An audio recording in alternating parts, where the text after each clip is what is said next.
যা কিছু করতে হয় সেটা আমরা করব। আমরা যে এখন মাঠে আছি। এই সরকার কোন সংবিধান মেনে আসেনি, এই সরকার কোন নিয়ম মেনে আসেনি।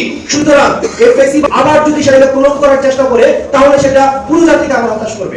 তার ধমনীতে প্রবাহিত হচ্ছে, তাহলে তাদেরকে ছাঁটাই করতে হবে, ব্যবস্থা নিতে হবে। আদারওয়াইজ আরেকটা সিনারিও হতে পারে যে তারা পৌঁছে দিচ্ছে, আপনারা কাজ করতে পারছেন না, তাহলে আপনারা ওইটার জন্য অযোগ্য, আপনারা দায়িত্ব ছেড়ে দেন। অনেকেই প্রশ্ন করছেন বৈঠকের মধ্যে আসলে কি ঘটেছিল। গেল 3 দিন আগেও জামাত বলছিল যদি সময় মতো নির্বাচনী রোডম্যাপ ঘোষণা না করে, বিশেষ করে সেনাপ্রধান ওয়াকারুজ্জামানের একটা বক্তব্যের পর আমরা দেখেছিলাম যে জামাত তাদের পূর্বের অবস্থান থেকে অনেকটা সরে এসেছিল। পূর্বের অবস্থান বলতে আমরা বোঝাচ্ছি। আসসালামু আলাইকুম রহমতুল্লাহ, সবাই কেমন আছেন? আশা করি সবাই অনেক অনেক ভালো এবং সুস্থ আছেন। সবাইকে স্বাগতম জানাচ্ছি আমাদের আরেক নতুন ভিডিওতে। প্রতিদিন মতো আমি আব্দুল নাসির রিয়াদ ফারুকি আবারও চলে আসলাম নতুন একটা ভিডিও নিয়ে।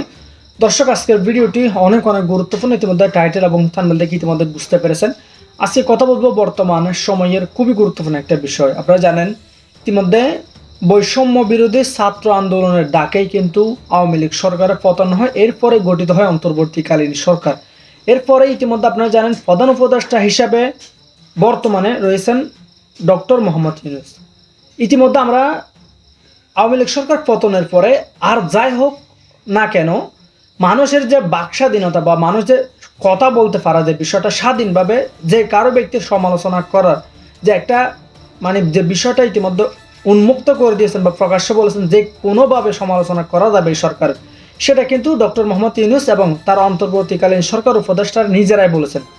তবে এবার বর্তমানে অন্তর্বর্তীকালীন সরকারকে যারা ক্ষমতায় বসিয়েছে, যাদেরকে বলা হয় বর্তমানে সমন্বয়করা বা ছাত্র আন্দোলনের মাধ্যমে যারা এক প্রকার ধরতে গেলে নেতৃত্ব দিয়েছিল, সেখানে হাসনাত সারজিস বলেন বা আরও যারা আছেন তাদের মুখ থেকে যখন ডক্টর মোহাম্মদ ইউনূসের যে পদত্যাগের যে বিষয়টা উঠে এসেছে বা ডক্টর মোহাম্মদ ইউনূসের যে পদত্যাগ দাবি করেছেন, সে বিষয়টা আসলে শুনতে অবিশ্বাস্য মনে হলেও এটাই সত্য।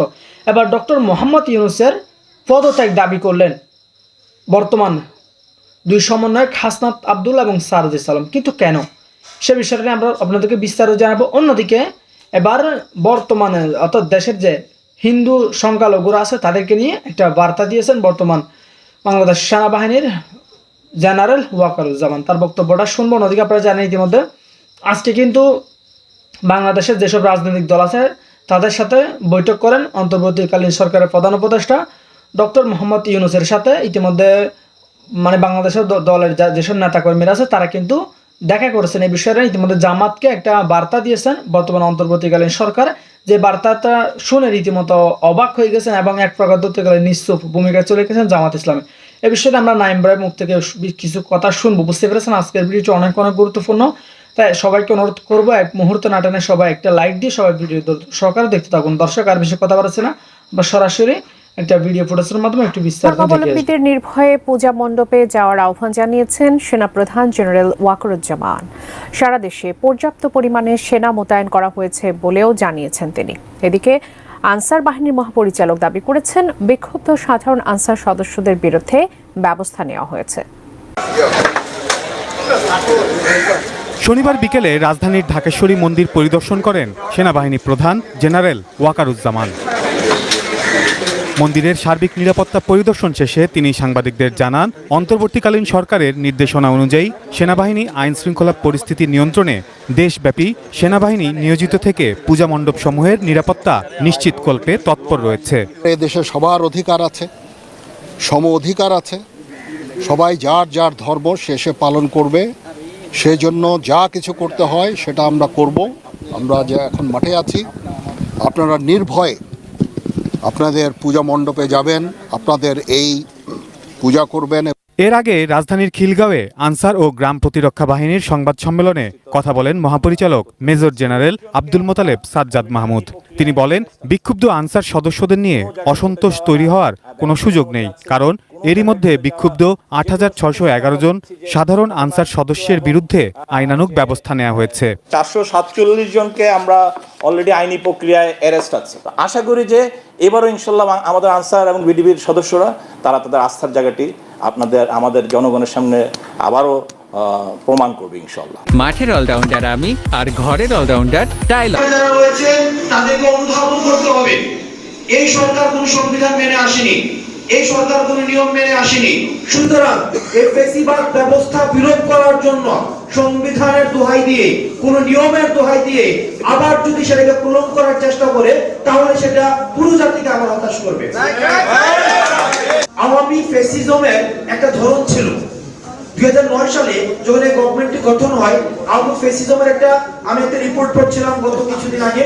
সেখানে ওয়ার্ল্ড ডেমোক্রেসি ডাইভার্সিফিকেশনের একটা রিপোর্ট বের করে সেখানে বলা হয়েছে পৃথিবীতে বিভিন্ন জায়গায় সংবিধান বিলুপ করার পরে এবং সেনা শাসন কায়েম করার পরে যে ধরনের ফ্যাসিজমের উৎপত্তি ঘটে, শেখ হাসিনা সংবিধানকে কায়েম রেখে তার চেয়ে আরো কঠিন ফ্যাসিজমকে উনি বলবৎ করতে পেরেছিলেন।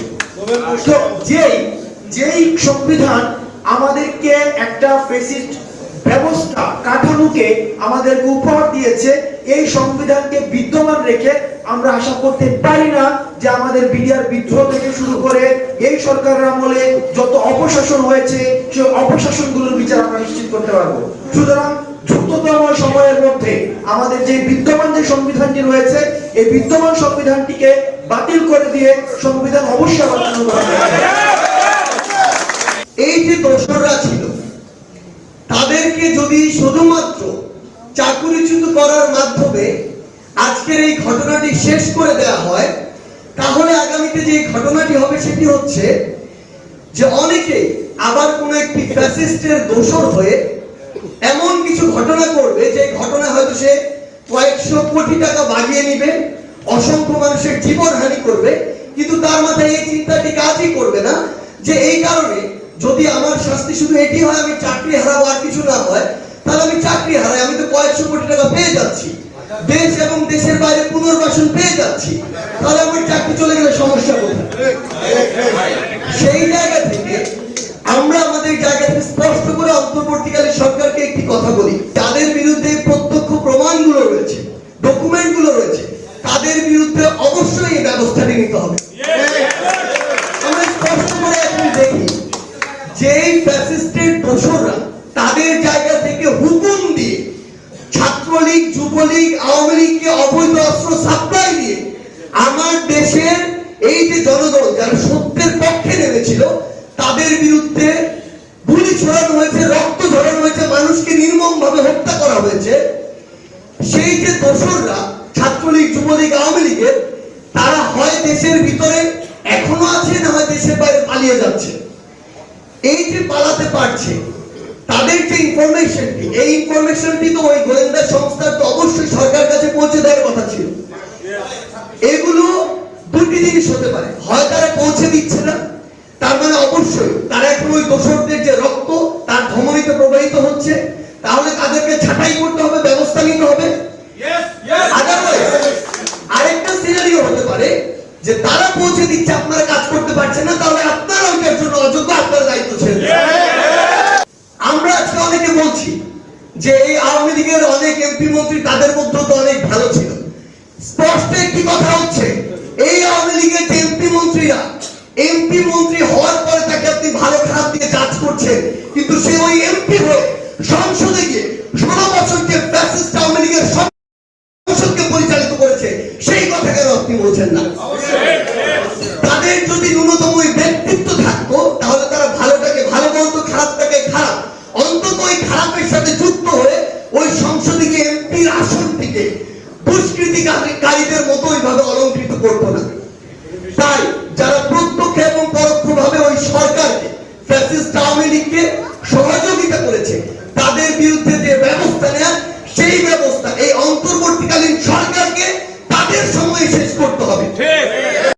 অনেকেই প্রশ্ন করছেন বৈঠকের মধ্যে আসলে কি ঘটেছিল।